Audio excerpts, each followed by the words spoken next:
Michigan to make the playoff. Same exact odds as Michigan to miss the playoff in 2024, according to our friends at FanDuel Sportsbook.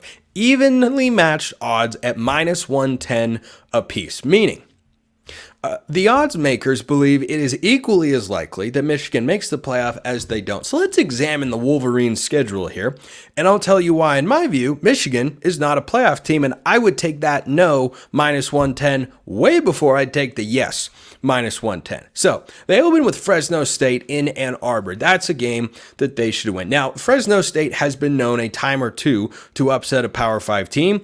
I do not expect this to be one of those instances, despite the massive amount of changes that Michigan has undergone this offseason. And my biggest question with the Wolverines is the quarterback spot. What are you doing there, and what are you going to get from that position? Maybe you don't need quite as much, but J.J. McCarthy certainly is going to be more talented than whoever is going to replace him, because generally when you have a quarterback change like that, it's the guy who was starting that's the more talented guy of the two or three options available. So Fresno State on August 31st. Oh my gosh, we are less than 5 months away to college football. How great is that?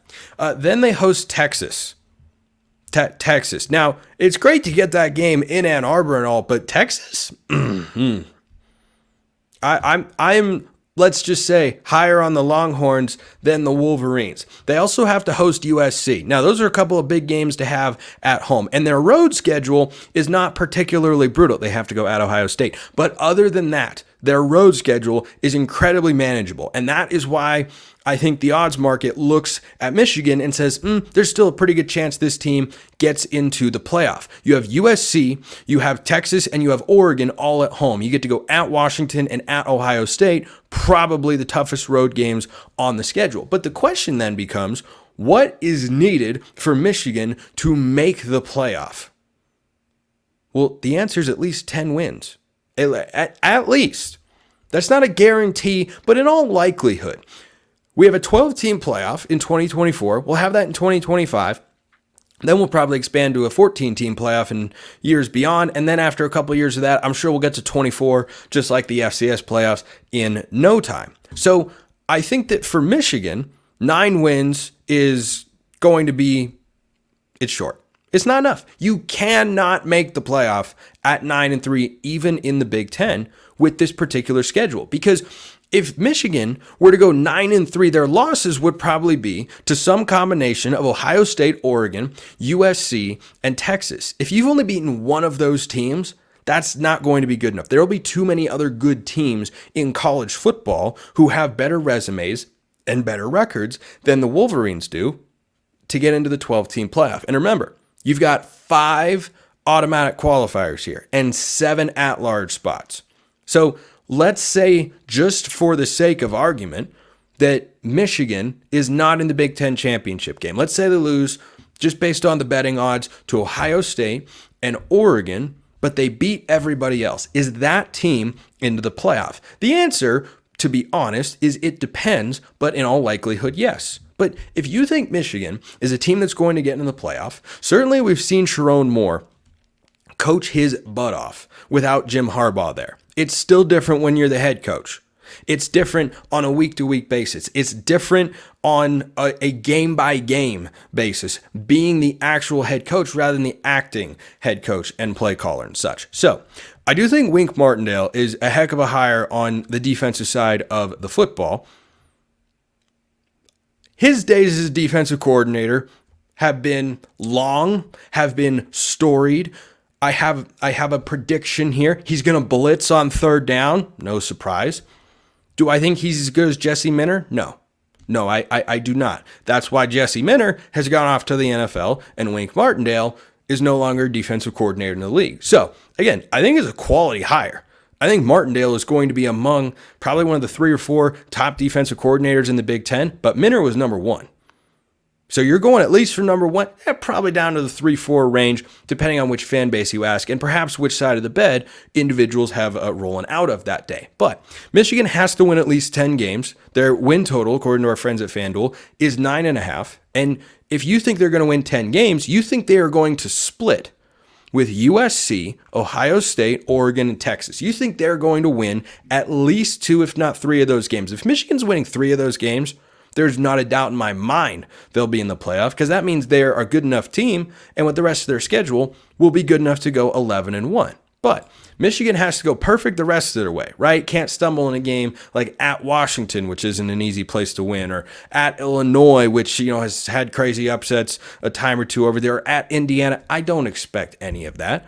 But I think that Michigan having these relatively short playoff odds is not a reflection of what FanDuel actually thinks of their team and of their coaching staff, as much as it is the breaks they've got on their schedule. Their hardest road game, I'll reiterate, is Ohio State. Then they play then it's Washington. That's the next toughest game. They're an 11.5-point road favorite there, which I think is too steep. I think it's too steep, even though Washington is going to be a major pullback team. They'll be closer to 500 than 12-0, right? Probably in the 7-5, 8-4 sort of range.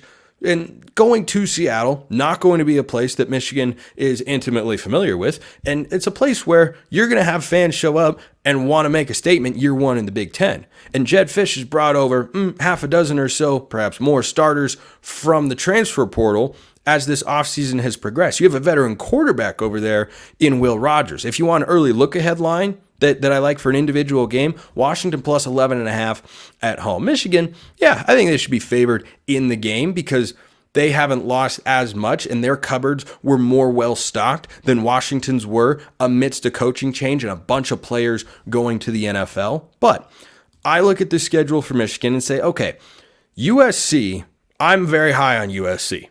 I have been the entire offseason. I'm going to be until they give me evidence to the contrary. That is 100% a game that Michigan can lose. Texas is a better team than Michigan in 2024. Oregon is at least as good, if not better, than Michigan in 2024. Getting them at home is important. And then you go at Ohio State. And that Ohio State game, let's talk about that for a moment, because it's always the most watched regular season game in all of college football. It's the game. It's on Fox. You've got Joel Klatt and Gus Johnson and Jenny Taft on the call every year pretty much for that particular game because it's huge. It's big.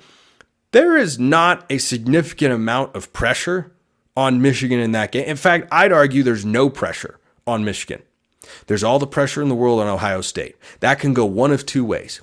You can play tight and not your best football, or you come out with a chip on your shoulder. You come out ticked off. And right now in that game, I've got Ohio State home field advantage, and I've got Ohio State quarterback advantage. I like Will Howard a lot more than potentially, I presume, Alex Orji as the starting quarterback for Michigan, because Howard is far more proven in that respect. So you give me the home team, the conference favorite with a better quarterback, and the need to win after 3 consecutive losses. Yeah, I think Ohio State is going to win that game, meaning Michigan can only lose one other time. I don't know. There's just something about it. I think Michigan probably is a 9-3 team. I'd pick 10-2 before 8-4. I bet they land right at 9-3 between Oregon, USC, and Texas. I think Michigan will drop 2 of those games. 2, 1, 2, and they'll go 1-3 in those 4 key games and miss the playoff. Michigan fans, roast me below. Receipts shall be kept come postseason time, which is quite a ways away. But it's sooner than you think. It's sooner than you think. What do you expect from Virginia Tech? What should you expect? That's coming up next.